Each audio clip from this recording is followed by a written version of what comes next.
Nindot man daining na ay tighawid sa imong mga gamit, no? Pero syempre, joke ra. Hello mga kapalangga, flexing may palangga di ay, char. Ania kami sa Binliw Dam o Bohol, galaag-laag para lang na ako ika-content. Maong nang damay jud ko aning akong palangga. Anyways, panaog na mi kay nahuman naman mig picture-picture. Hoy, nindot jud kaayo ang Binliw Dam, kaduhan ako nakadung anhi pero dili jud makapuo ang kanay sa view. So samtang panaog na mi namuot ko kay nagsigi og ingon ang nauna na ako nga paghinay kay basin ma-slide ko. Unya di ay siya raman di ay hapit ma-slide.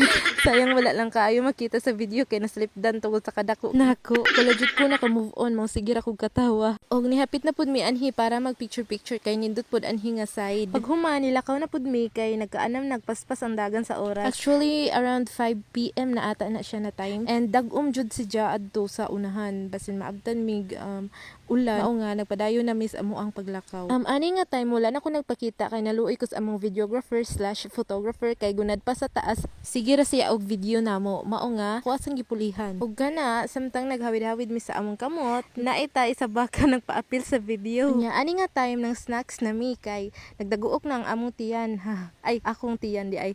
Gutom man dai pud nimong picture ano. Ug maura kadto. Bye.